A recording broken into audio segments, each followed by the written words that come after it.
People continue to surrender unregistered weapons at nearby police stations, while womenfolk across the state are demanding the authority to resolve the conflict before confiscating the weapons.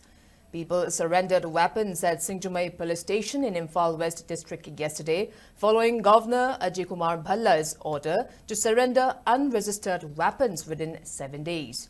Police reported that the surrendered weapons included one SMG carbine with magazine, one double barrel, one country-made rifle with magazine, 1-point pistol, 3.36 HE hand grenade, one carbine magazine, while one LMG magazine, one incest magazine, 3 AK rifle live rounds, 3 stun grenade, 4 tear smoke grenade, 5 tear smoke shell, and 1 patka helmet.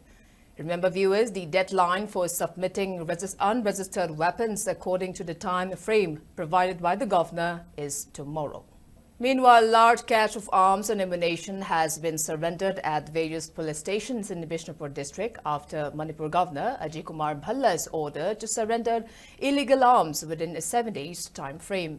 In response to the governor's appeal, altogether 16 weapons including country-made single-barrel rifle, country-made rifle, single-barrel gun, double-barrel gun and .303 rifle along with 15 live rounds have been deposited to Nambol police station.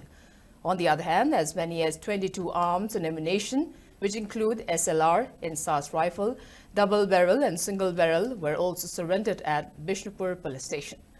1 tear gas smoke, 1 number of 3.6 HE hand grenade, 1 carbine SMG rifle along with magazine, 1 single barrel gun, 1 double barrel gun, 10 live rounds of 7.62 and 70 live rounds of .303 rifle were also deposited at Moirang police station, besides surrendering various weapons and equipment including single barrel gun and bulletproof jacket at Fogokchau Ikai police station.